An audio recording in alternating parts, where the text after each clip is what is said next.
رمضان کے مہینے میں بھی ایک رات آتی ہے جس کو ہم شب قدر بولتے ہیں، جس رات میں قرآن نازل ہوا۔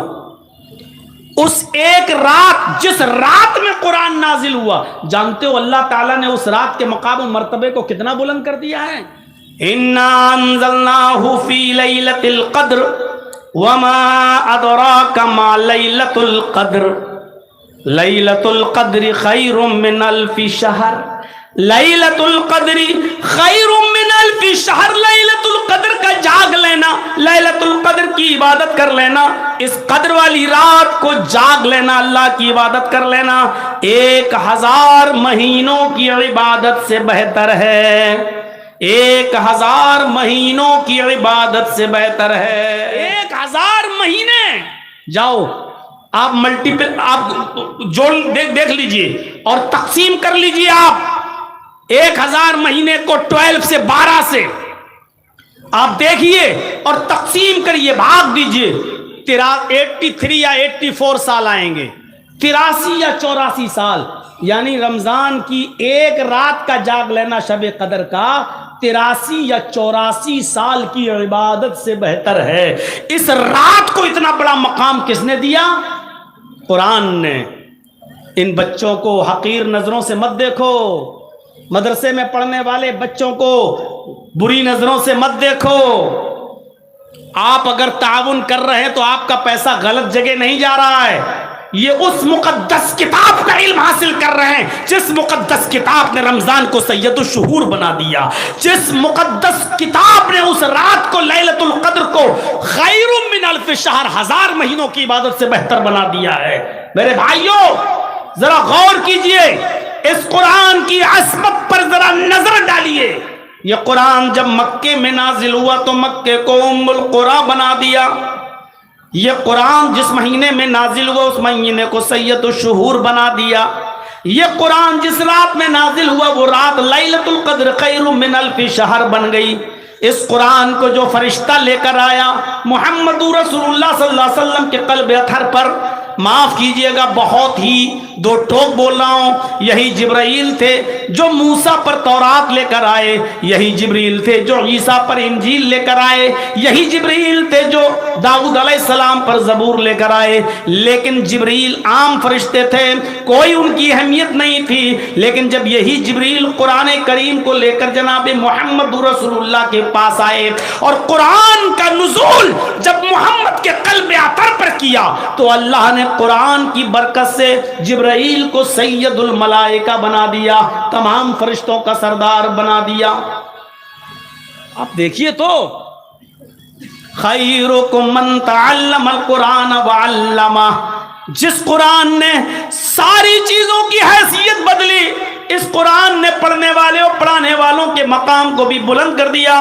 اور لوگوں دنیا میں بہت بڑے بڑے اسمارٹ لوگ ہیں، اچھی اچھی کیٹیگری کے لوگ ہیں، پروفیسر ہیں، انجینئر ہیں، ایڈوکیٹس ہیں، آئی پی ایس ہیں، دنیا میں ہر قسم کے لوگ تمہیں ملیں گے، لیکن کعبے کے رب کی قسم اللہ کے نبی فرماتے ہیں ان میں سب سے بہتر کون ہے؟ کوئی آئی پی ایس کی ڈگری لے کر آیا، کوئی ایڈوکیٹ کی ڈگری لے کے آیا، کوئی ڈی ایم بن گیا، کوئی ایس ڈی ایم بن گیا، کوئی انجینئر بن گیا، کوئی سول انجینئر بن گیا، کوئی آرکیٹیکچر بن گیا، کوئی کچھ بن گیا۔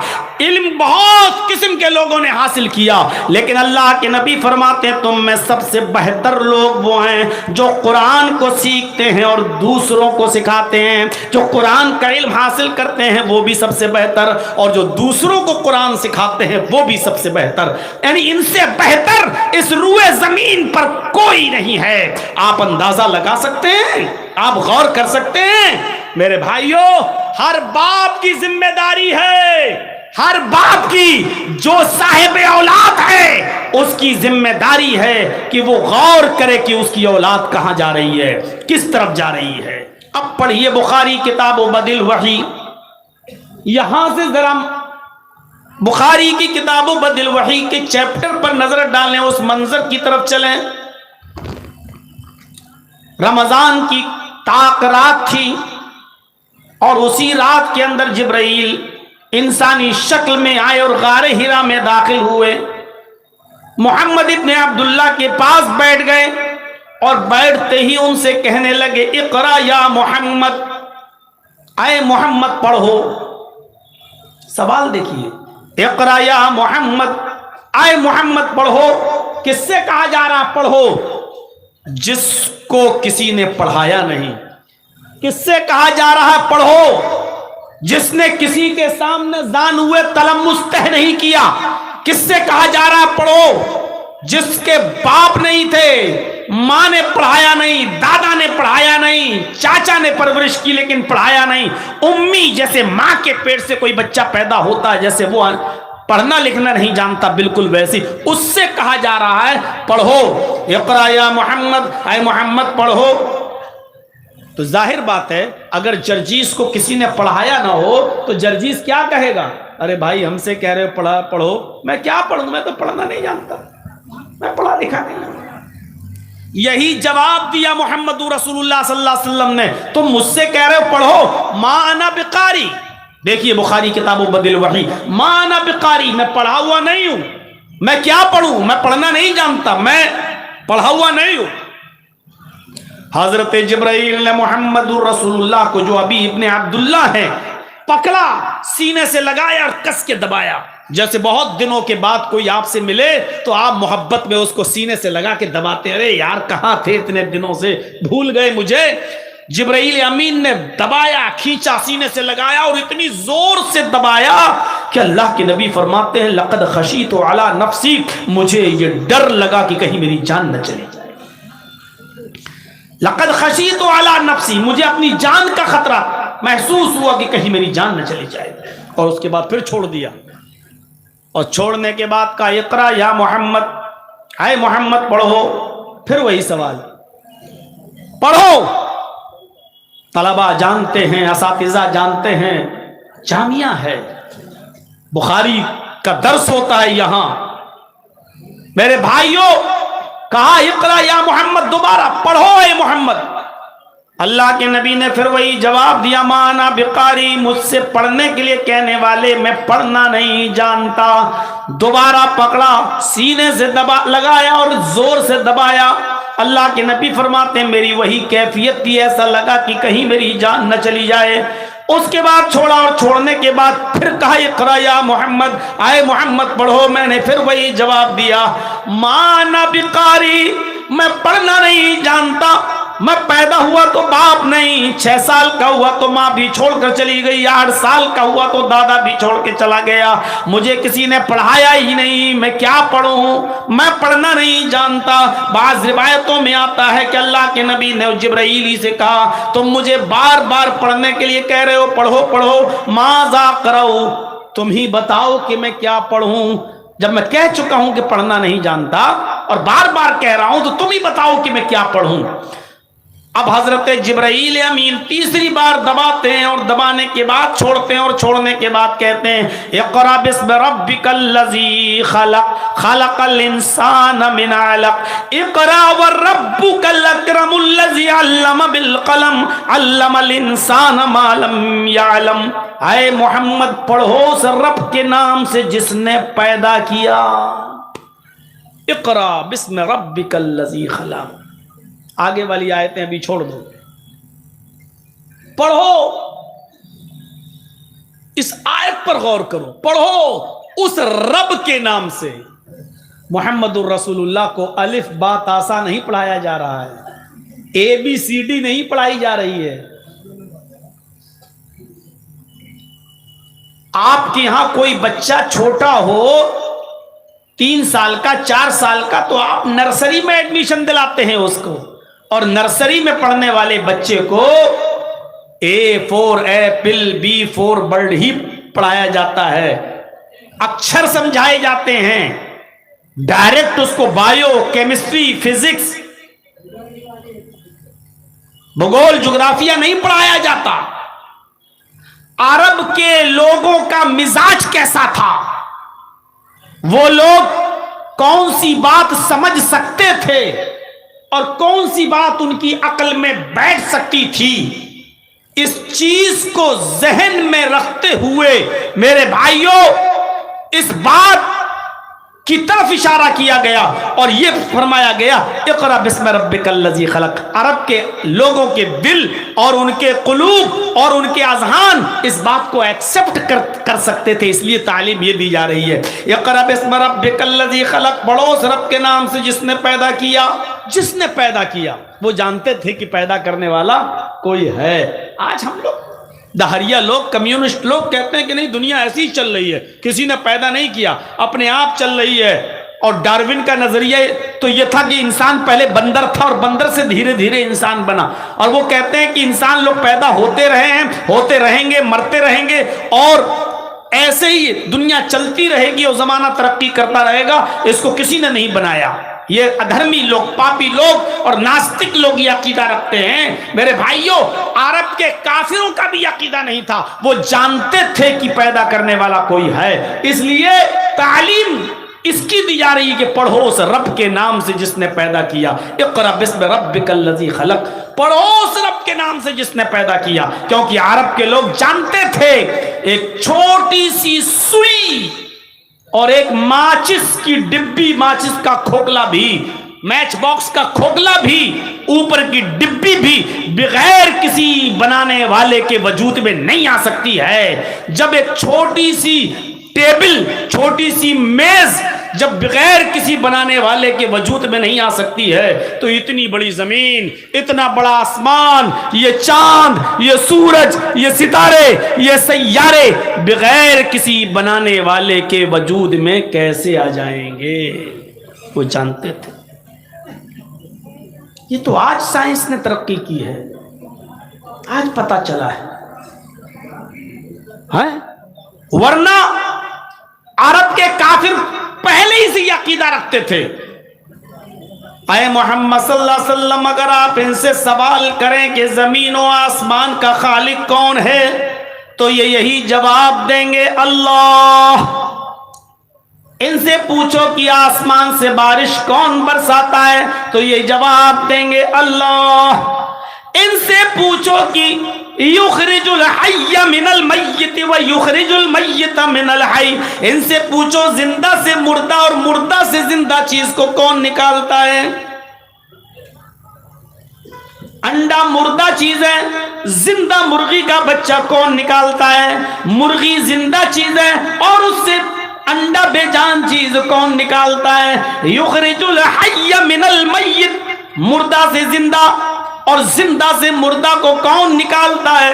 لَيَقُولُنَّ اللَّهُ، تو یہ یہی جواب دیں گے، اللہ.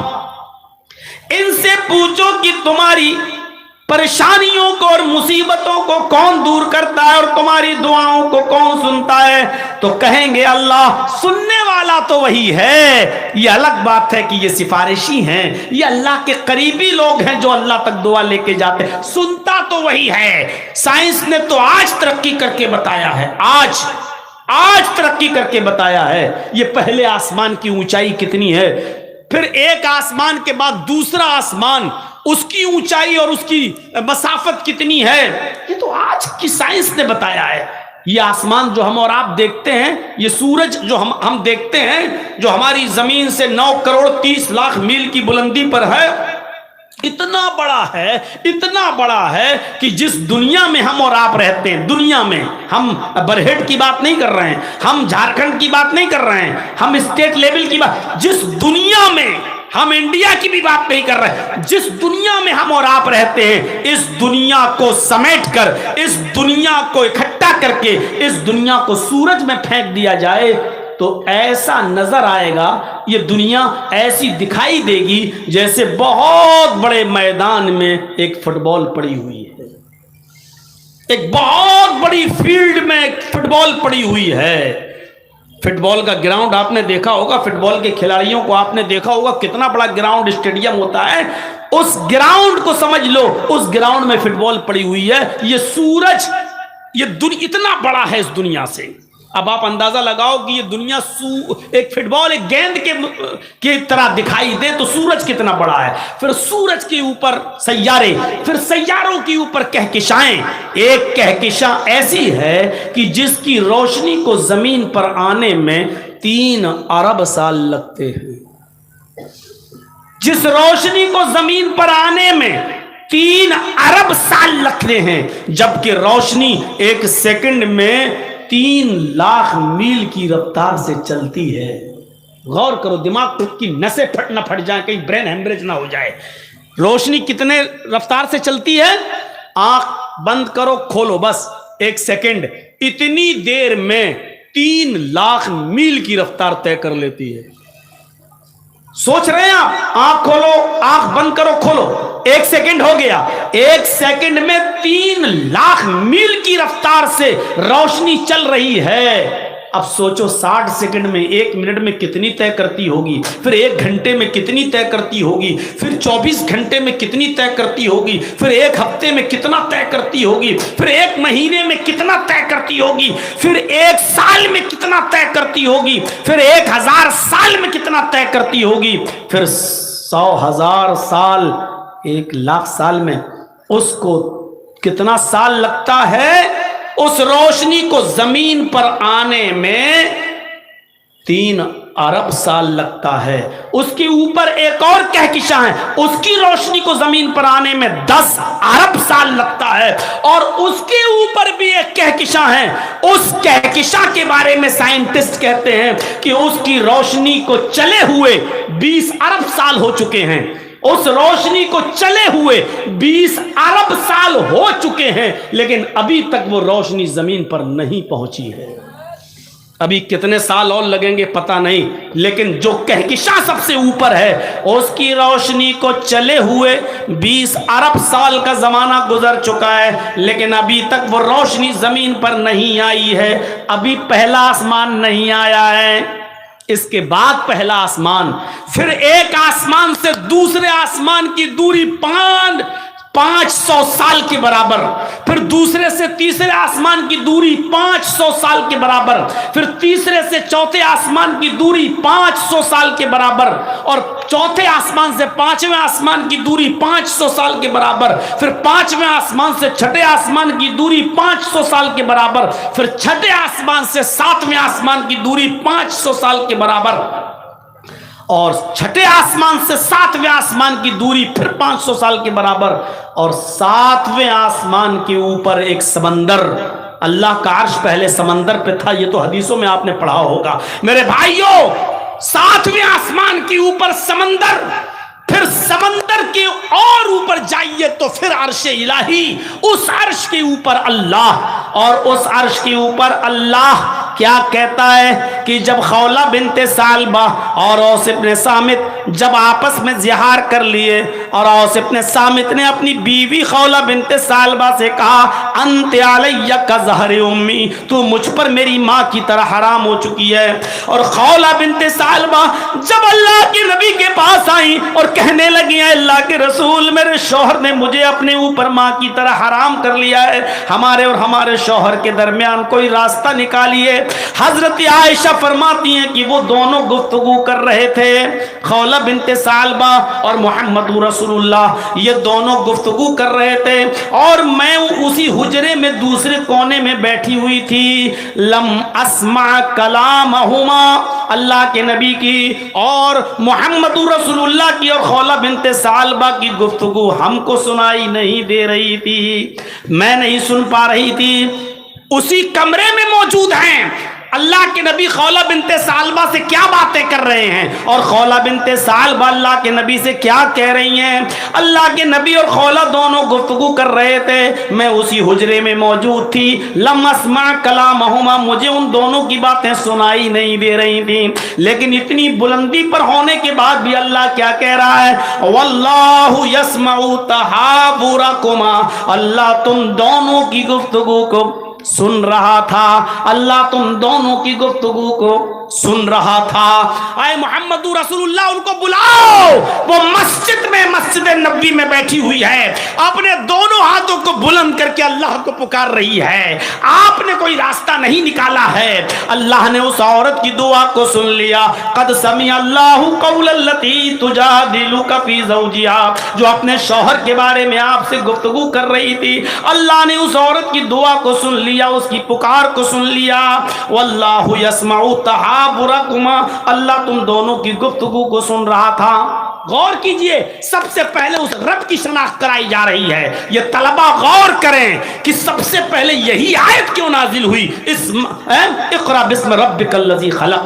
اس رب کی پہچان پہلے بتائی جا رہی ہے کہ اس رب کو پہچانو جس نے ساری کائنات کو پیدا کیا ہے، جس کے قوت سے سماعت کا عالم یہ ہے کہ حضرت عائشہ بغل میں بیٹھی ہیں اور نبی کی گفتگو نہیں سن پا رہی ہیں. اللہ اتنی بلندی پر، اتنی بلندی سے ان دونوں کی گفتگو کو سن رہا تھا. وہ کالی رات میں، کالے جنگل میں، کالے پہاڑ پر بھی اگر کوئی کالی چونٹی چلتی ہے تو وہ صرف چلتی ہے نہیں، وہ پیر جب پہاڑ کے اوپر رکھتی ہے اور پھرینتی ہے تو اس کے پیر کے پہاڑ پر رکھنے کی جو آہٹ اور آواز ہوتی ہے، ہمارا رب اس کو بھی سن لیتا ہے.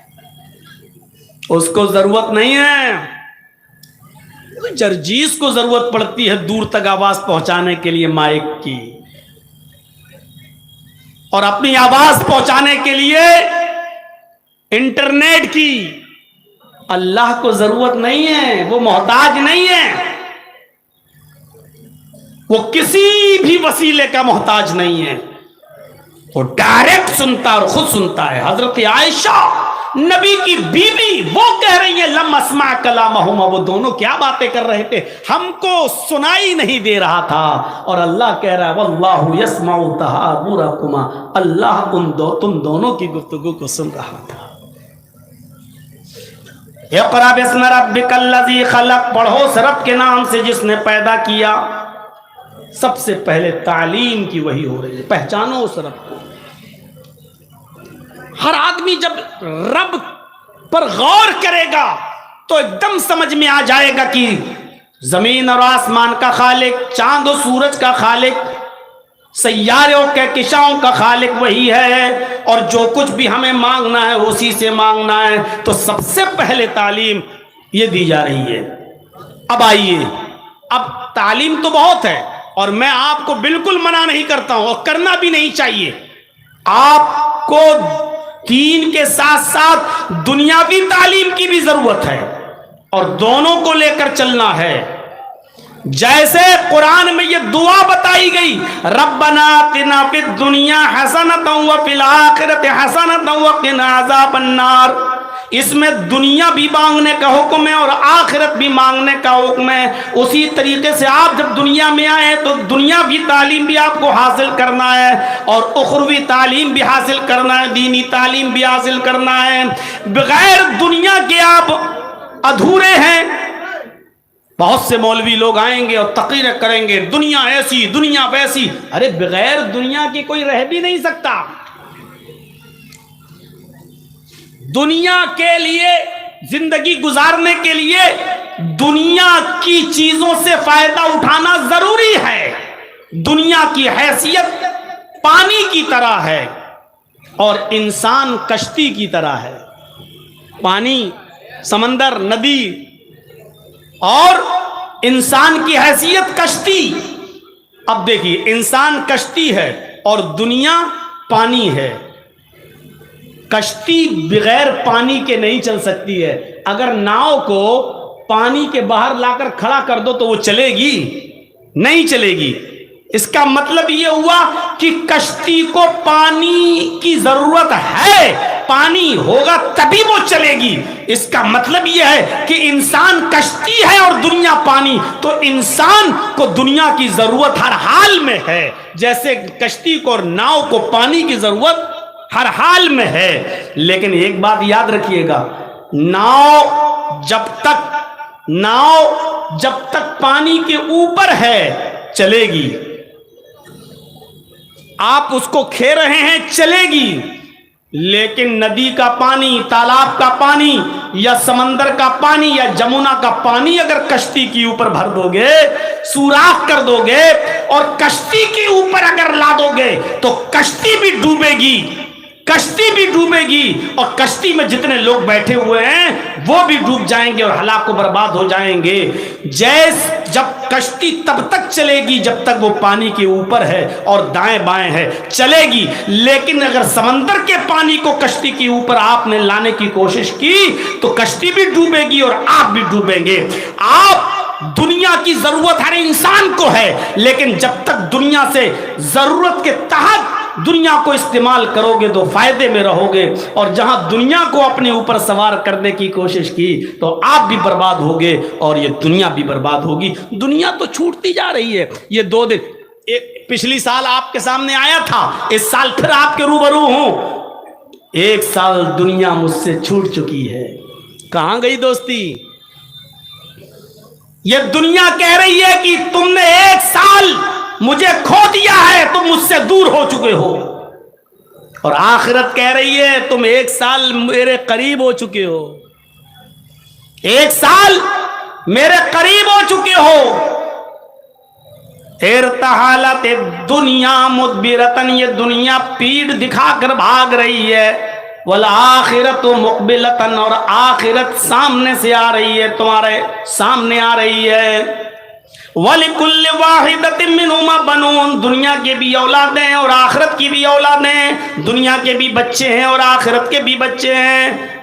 کونوا من ابناء الآخرہ ولا تکونوا من ابناء الدنیا، آخرت کی اولاد بنو، دنیا کی اولاد مت بنو، اس لیے کہ دنیا تمہیں چھوڑ دے گی لیکن آخرت تمہیں نہیں چھوڑے گی، دنیا تمہیں ترک کر دے گی لیکن آخرت تمہیں ترک نہیں کرے گی۔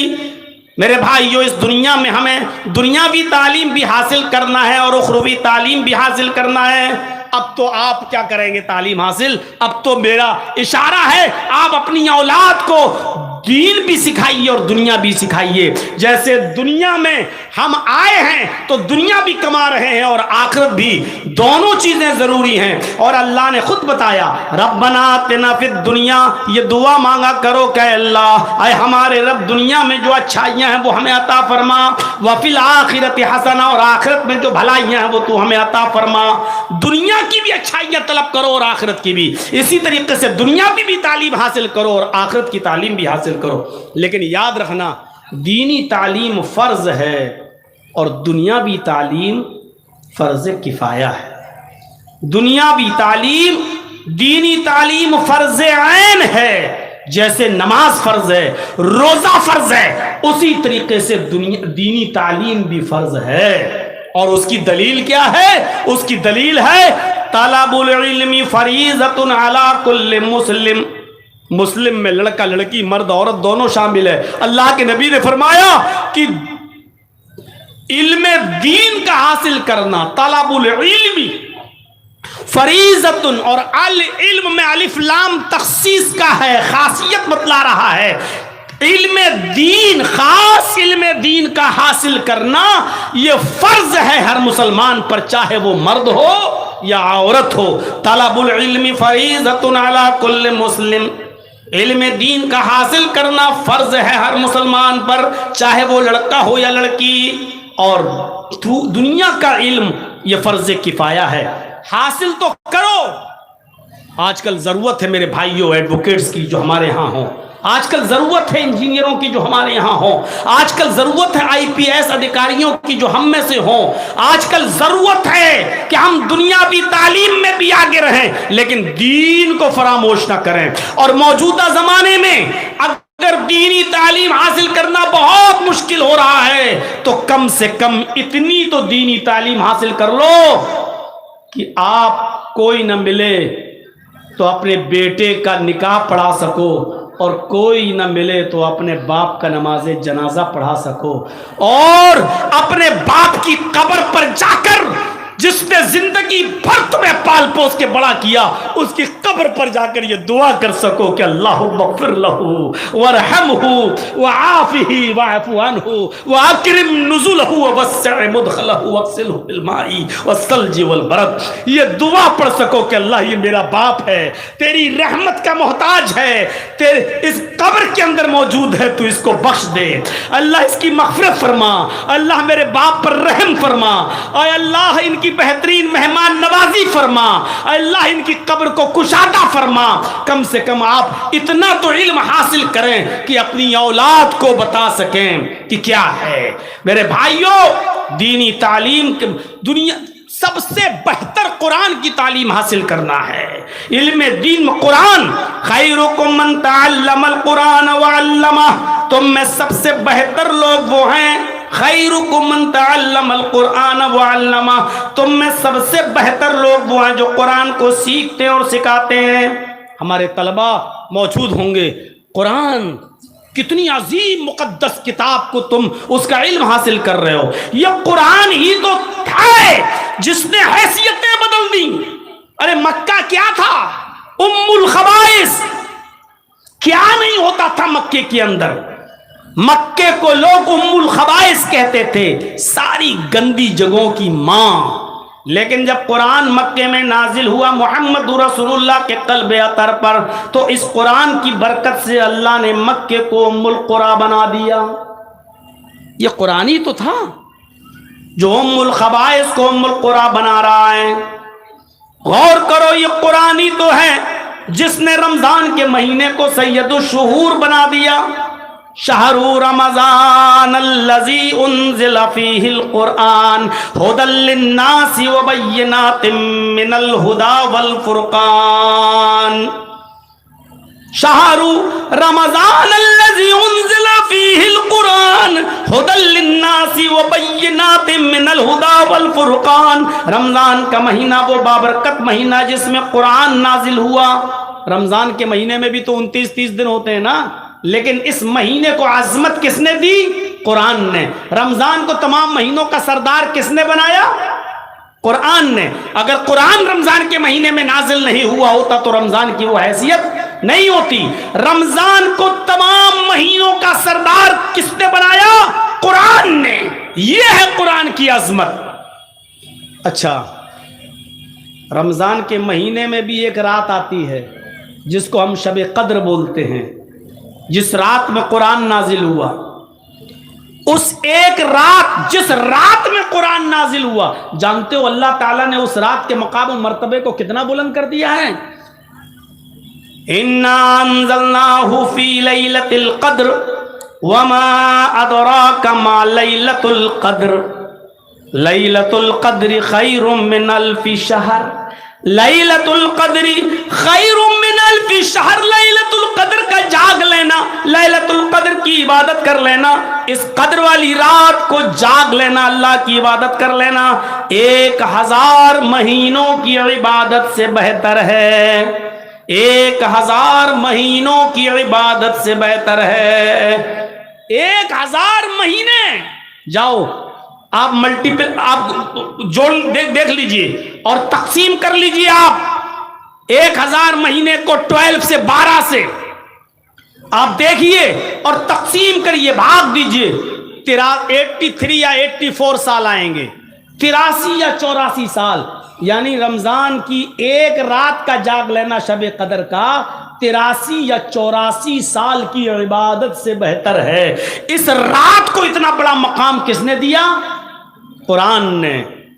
ان بچوں کو حقیر نظروں سے مت دیکھو، مدرسے میں پڑھنے والے بچوں کو بری نظروں سے مت دیکھو۔ آپ اگر تعاون کر رہے ہیں تو آپ کا پیسہ غلط جگہ نہیں جا رہا ہے، یہ اس مقدس کتاب کا علم حاصل کر رہے ہیں جس مقدس کتاب نے رمضان کو سید الشہور بنا دیا، جس مقدس کتاب نے اس رات کو لیلۃ القدر کو خیر من الف شہر 1000 مہینوں کی عبادت سے بہتر بنا دیا ہے۔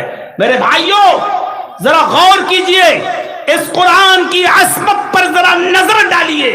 یہ قرآن جب مکے میں نازل ہوا تو مکے کو ام القری بنا دیا۔ یہ قرآن جس مہینے میں نازل ہوا اس مہینے کو سید الشہور بنا دیا۔ یہ قرآن جس رات میں نازل ہوا وہ رات لیلۃ القدر خیر من الف شہر بن گئی۔ اس قرآن کو جو فرشتہ لے کر آیا محمد رسول اللہ صلی اللہ علیہ وسلم کے قلب اطہر پر،